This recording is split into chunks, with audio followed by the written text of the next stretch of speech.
Today we're making Primal coconut banana cookies. They're delicious and they're one of our favorite snacks. Our ingredients are coconut flour, as you see in the back. We really like the Nutiva. Ojo coconut oil right here. Favorite brand so far. We like it a lot, nice and creamy. As well as arrowroot flour, heavy whipping cream, about 2 tablespoons of that, not a huge amount. And you can add more if you'd like, depending on the moisture of the cookies. Almond extract, 4 eggs, and 2 bananas. Lastly, but not least, medium shredded coconut flakes. It gives it a really nice texture and taste. First thing that we're going to do is saute the bananas. We love the way they taste. It adds a lot of sweetness, and we want them to be soft. Ours are ripe, but we don't know exactly how soft they are.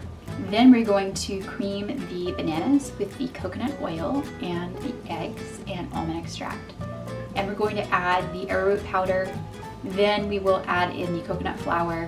One of the things about cooking with coconut flour, thanks, little buddy's handing me the coconut flakes. One of the things about cooking with coconut flour is that it absorbs all of the moisture into which it comes into contact. So gotta be a little careful with it, and we don't want our cookies to get too dry. If we added water or something like that, they wouldn't stick together. So that's why we're using a lot of eggs and coconut oil. I'm just slicing up the bananas so that when they go into the pan, they are in small pieces and will cook quickly.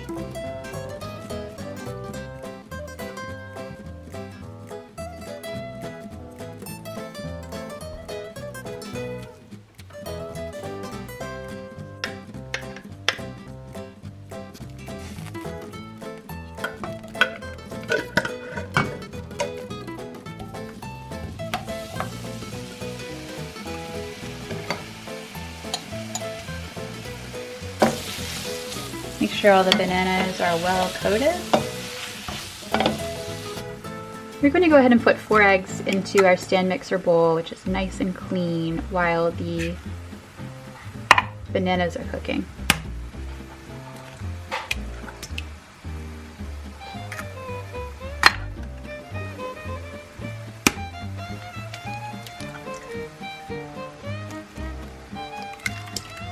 I'm also going to add about 3 to 4 tablespoons of coconut oil.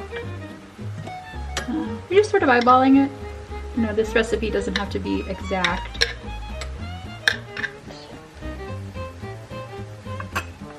And I'm going to add some cream, maybe 1/4 cup.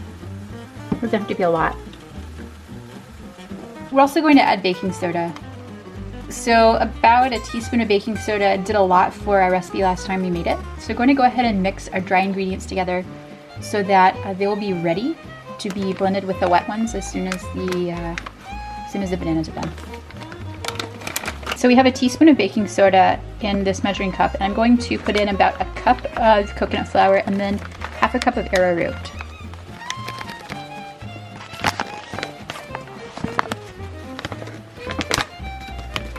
Now for the arrowroot, we're just going to put in about 1/2 cup of arrowroot.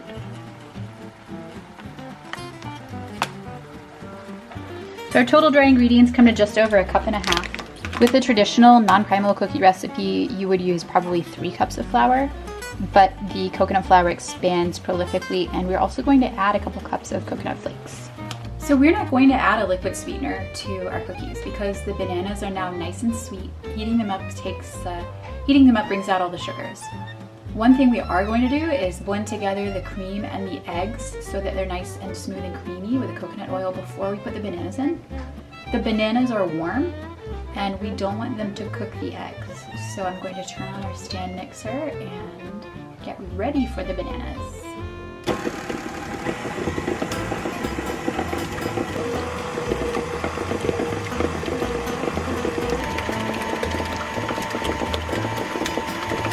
I'm going to pour the bananas in while it's mixing. We want all of the nice liquid from the bananas. Really just coconut oil with some banana juice. You can probably see our pan is still steaming, so this is pretty warm. And we want to make sure that we're beating it as the bananas go in so that the eggs don't cook, because we don't want custard cookies. we go. Just turn it up a little. So I'm going to add the coconut flakes before I add any other dry ingredients because we want to make sure we get all the coconut in. It adds great texture, and we're only going to add the dry ingredients up to the point where we have the texture that we want.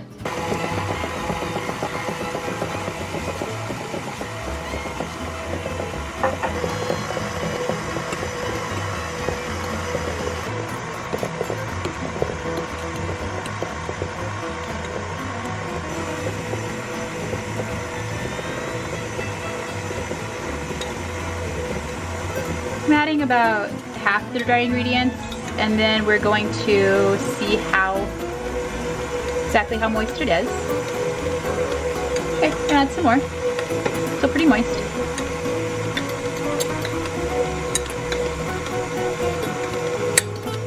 This is the consistency that we want. As you saw, the dough is sticking to the paddle of the stand mixer. Yet it's not coming apart in small pieces, so it's not too dry. It has a lot of cohesion. It looks exactly how we want it. So now we're going to put some coconut oil into our pan and go ahead and put the cookies in the oven. I'm using about a tablespoon of coconut oil in a 13 by 9 glass baking dish.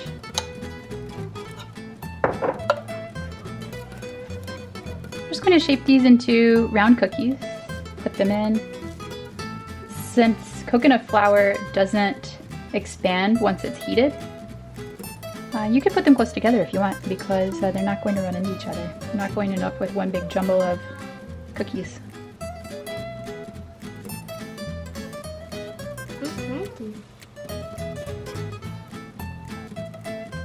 These will go into the oven at 350 degrees, and it'll take about 25 minutes for them to bake all the way through. Since the coconut flour and the coconut flakes add a lot of density, we want to make sure that the edges of them are getting nice and brown before we take them out, because it takes them a little longer to cook through just based on the ingredients. So time for them to go in, and for us eagerly to await them finishing.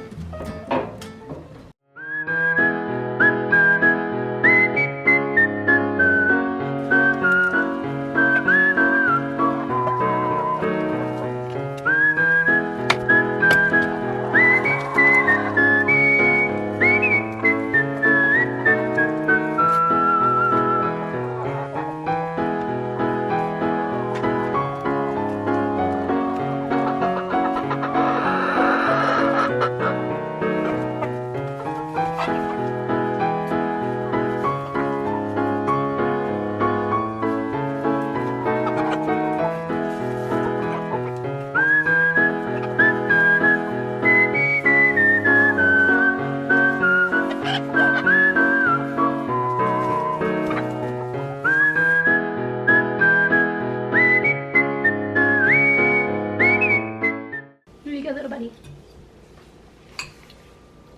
It's good. Good, I'm glad you like it. It's good, Daddy.